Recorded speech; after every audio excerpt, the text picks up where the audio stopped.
Hey everybody, so I decided day 5 was going to be the last day of this change series. So this is kind of just like a wrap up video. So basically day 1 we talked about waiting for things to get better. Obviously we remember why waiting for things is not a great idea, because that is an assumption that you don't have what you want. That's what that state of waiting kind of represents and reflects back to you. So the best thing I could say is try to romanticize your life the way it is now. Try to, find things to be grateful for. Just even develop a practice for just being in that state of satisfaction and fulfillment with the things that you do have.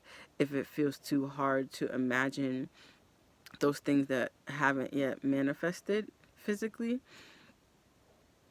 um, just anything to build that positive momentum. I mean, it's naturally there, but if you wanted to do some type of technique or something just to bring in your focus every day, then you could just do that until it feels normal to be in that place. Day 2, we talked about creating a new you. So it's just really blending with another aspect of you that already exists, the you who's already living that lifestyle now or always has. Um, so to relate to that version of you, you can affirm. So basically, that's just thinking the thoughts that you already has. Those thoughts are already natural for you. So it's just kind of stepping into that character until you kind of feel like you don't have to do techniques for it anymore. Um, so again, just how you relate to situations, how you relate to your thoughts, your feelings. Um, I'm going to put a couple affirmations like, I'm so glad that that's resolved. Everything is how I want it to be. I'm so good at this. I'm literally the best at this. I'm so amazing. Everything is so easy. I always get what I want. Just finding ways to reassure yourself and believe in yourself, like giving yourself the validation as the creator of your life and not falling into that identity, like that character. Um, so just having that moment to moment decision to be fulfilled and be happy as a choice instead of feeling like you need to do it in order to get something, just let it be more natural for you. Day 3, we talked about identity and like your relationship to time. Um, just different expectations that you have about time and change, and recognizing that time is what you make it. So if you say time is always on my side, I'm always on good timing, things always work out for me fast, way faster than I could ever imagine, just things happen so miraculously, like start to talk about time in a different way, and you'll start to see like things could even slow down for your benefit, or they'll speed up. Like traffic will move, lines will move, you won't have to wait for things as much. Just kind of decide at your own discretion how you want to implement that. um and yeah, so like I said, change is just natural, a natural thing that occurs in this experience, but the degree of change that you experience is only going to be determined by you and how you view things. We talked about waiting. We talked about deciding that change is now easy for you, or it always has been. Change is comfortable, it's effortless, it's just peaceful, and it's just effortless. So you can tackle this from any aspect. Like, remember how I said that you can either talk about it in the past tense, like things already happened. In the future, just talk about it with anticipation, like I'm so excited for this. I know this is on its way to me. I know that it's unfolding so amazingly well, and I just couldn't ask for a better unfolding.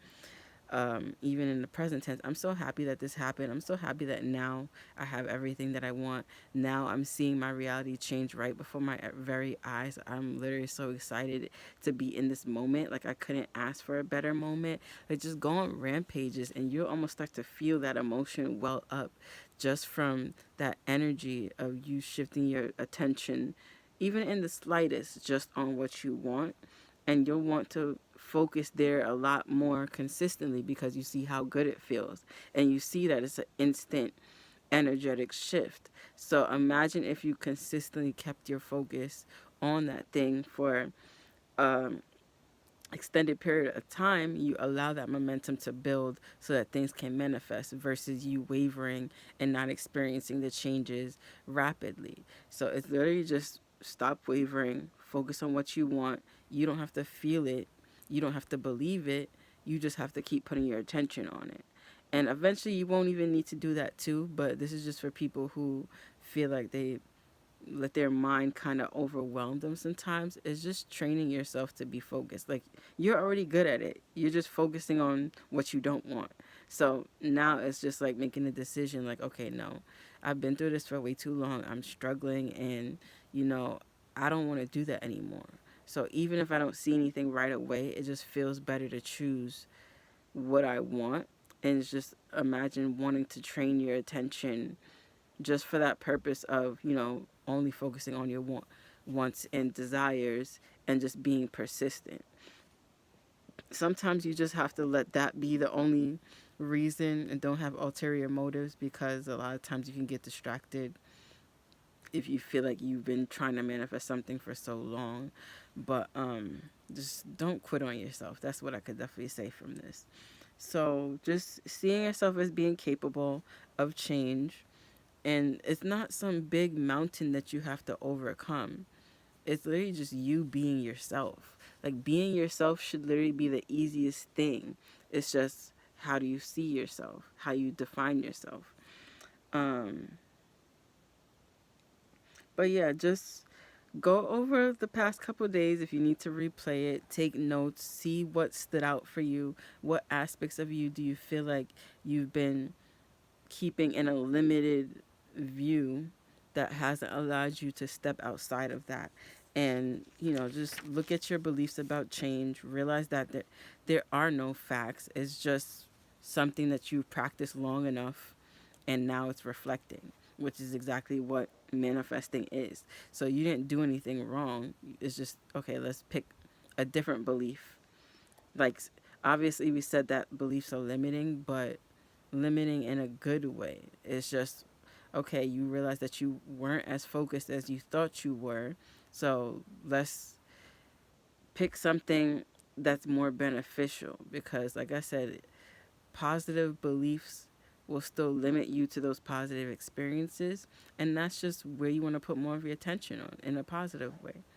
So just at the end of the day, like I said, just be real with yourself. If you really expect change, you have to look at yourself and be like, am I really doing what I say I'm doing, or am I still reacting and wavering? Because for me, I know I was wavering so much and still catch myself doing it, but like, I genuinely wasn't persisting as best as I possibly could. So to just realize that you can give yourself all the assurances that you need. You're literally the only one who can do that to help you really genuinely pursue whatever it is that you desire. So, like, I was just writing on some things. Like, you found manifesting so that you could empower yourself, so that you could make changes in your life, and that you could stop feeling like a victim. So how are you going to expect to keep assuming the same things, that you're a victim of circumstances or reacting to things, and yet at the same time you want to receive everything that you want? If you keep giving up or quitting, you don't even believe in yourself enough before you're looking outside for some type of evidence or proof. The whole point was to be secure without needing outside evidence or whatever happened in the past to try to, bring yourself more comfort and ease. So, like, this is just something I even had to say to myself. Like, you got into this so that you could free yourself of all those limitations. So how are you going to take this experience of manifesting and still start to confine yourself to the old ways of thinking? It really defeats the whole purpose of trying to improve life altogether. So I would say, just sit down, really look at yourself and see, like, okay, how am I still limiting myself? Honestly, you don't really need to analyze all that stuff. You just have to be like, okay, what am I experiencing? What do I want to experience? And okay, so what's the affirmation or whatever technique you want to do that I could use to focus on those new changes and just persist there. I'll say pick one or two statements or something that kind of is like a blanket statement so that you don't have to remember all these phrases. So you could say everything that I want manifested, because you know everything that you want. And that's obviously what you would be thinking sitting in the middle of all your manifestations, whether that's a house, relationship. Like, I got everything that I wanted. Everything that I wanted is here now. It could be as simple as that. Repeat it, repeat it, repeat it, repeat it. Like, take a week, take 30 days, however long you want to challenge yourself, and just say, okay, I'm going to say this mindlessly, or while I'm at work, while I'm driving in the car, first thing in the morning, last thing at night. Like, make a decision that you are who you say you are, and pick something that represents that, and then just affirm it, or whatever technique that you want to use. I know I'm getting repetitive, but like I said, time and time again, I've been going through this stuff for years, and I still find myself getting caught up in states of being that I didn't desire, only because I'm hard-headed. But now I'm getting to the point, like, stepping into this identity, creating this channel. I don't really know what I want from it. I know I just want to motivate and inspire people not to give up on themselves, because I feel like that's what I struggled with for a long, long time. So even if I just grow this channel to do that and, be a voice of reason for someone else the way I found other people to inspire and motivate me, then I'll be off to a good start. So I think that's why I want to wrap this up. Thank you guys for watching the series. Let me know what changes you're making. Um, and yeah, just drop a comment on any of the videos that stood out the most to you. If there's something you want to hear more about, or, more of my perspective on other topics in manifestation, just let me know. And thank you guys for watching.